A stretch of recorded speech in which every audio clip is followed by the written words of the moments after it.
En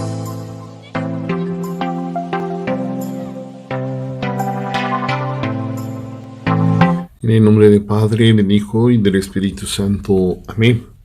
Bendecido día, hermanos, para este miércoles 25 de enero. Celebramos la fiesta de la conversión de San Pablo Apóstol.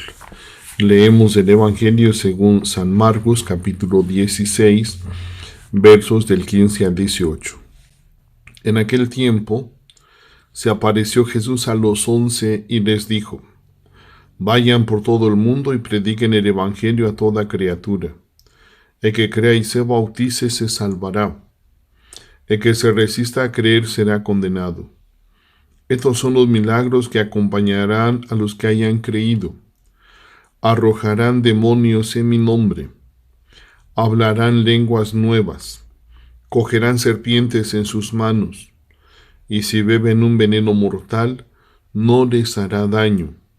Impondrán las manos a los enfermos, y éstos quedarán sanos. Palabra del Señor. Hermanos, la fiesta de hoy recordaba originariamente un traslado de las reliquias de San Pablo, pero se convirtió más tarde en una celebración de su traslado espiritual, es decir, de su conversión.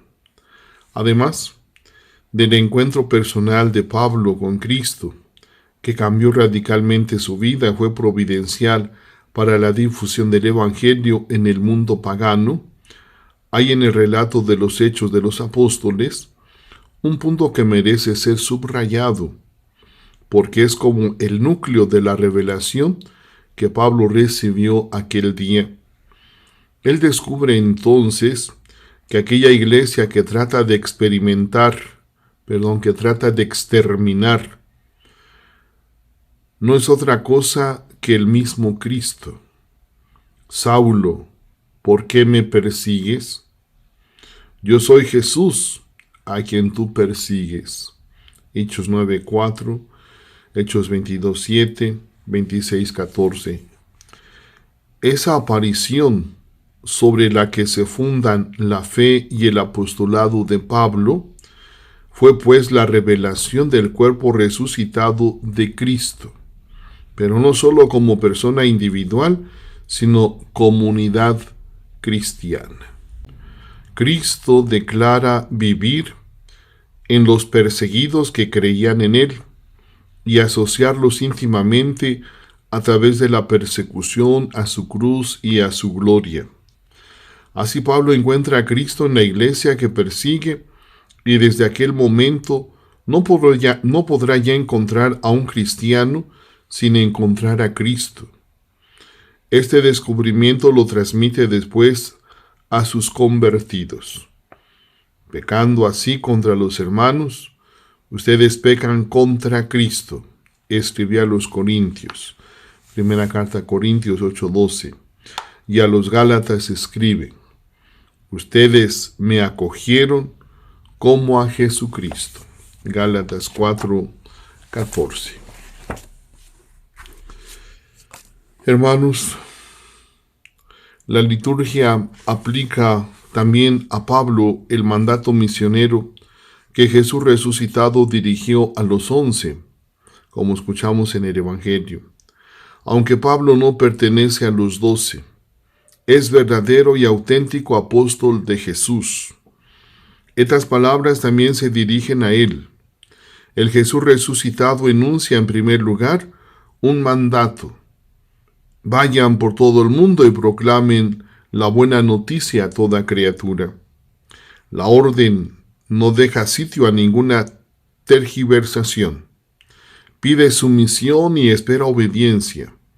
Dios ha querido salvar a la humanidad por medio de unos colaboradores, y Jesús tiene necesidad de misioneros testigos. Hermanos, no acabamos nunca de ahondar en el conocimiento de Saulo, Pablo, incluso después de haber meditado una y otra vez sobre las páginas que hablan de él y las que escribió él mismo. Sin embargo, hay algo que aparece de inmediato con una gran evidencia. Su itinerario de fe es símbolo del nuestro. Creer implica, ante todo, encontrar personalmente a una persona, al Dios hecho hombre, Jesús de Nazaret. No se cree en una doctrina, en una fórmula, en un sistema, sino en una persona, la única de ser creída. La fe es un encuentro que no se agota en un momento determinado de nuestra propia vida, sino que continúa siempre hasta la muerte. Quien encuentra a Jesús se da cuenta de que ya no puede vivir sin Él y debe profundizar en su conocimiento personal. Del encuentro se pasa al diálogo. La fe es precisamente un encuentro entre personas inteligentes y libres. Por un lado, Dios se da a conocer en lo que es, revela su voluntad, da a conocer sus proyectos. De este modo entabla el diálogo con todo el que está dispuesto a escuchar y a reaccionar. Por otro, el creyente, en la medida en que presta una escucha sincera y auténtica a la palabra de Dios, se siente implicado en un diálogo que no se desarrolla solo en torno a conceptos y verdades, sino que se entrelaza con experiencias, confidencias, comunión de vida. Se trata de un diálogo vital que implica a dos seres vivos y llega a una forma de vida cada vez más elevada. Ahora bien, la fe cristiana es también obediencia, sumisión, abandono total a Cristo, de la criatura al Creador, del hombre a Dios, del pecador al justo. Para el creyente, obedecer no significa en absoluto abdicar de su propia libertad, ni siquiera de sus propios derechos. Significa captar la infinita distancia que media entre él y su propio interlocutor, y al mismo tiempo intuir que la adhesión a la voluntad de éste conduce a la plena y más satisfactoria realización de sí mismo. Semejante acto de abandono está sostenido por una promesa que no deja ningún espacio a la duda. Cuando Dios promete, se compromete por completo en beneficio de su interlocutor, le llena el corazón de certezas sobrenaturales y abre ante él unos horizontes ilimitados. Por último, la fe cristiana se traduce en misión. El ejemplo de Pablo es claro y decisivo. No puede privatizarse un bien que por su propia naturaleza es comunitario. Quien ha recibido el don de la salvación en Cristo se siente impulsado íntimamente a darlo a los otros.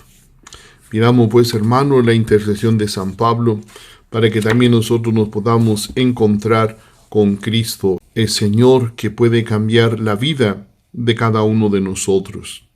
Podemos encontrarnos con Cristo a través de su palabra, a través de la oración, a través de la Eucaristía.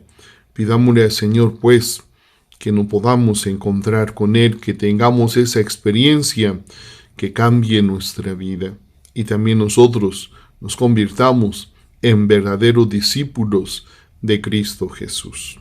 Y así también hoy, hermanos, llegamos al final de este octavario de oración. Y claro, sigamos pidiendo con mucha fe, con mucha esperanza, de que haya un solo rebaño, bajo un solo pastor, como Cristo Jesús lo quiere para su iglesia. Feliz día, hermanos.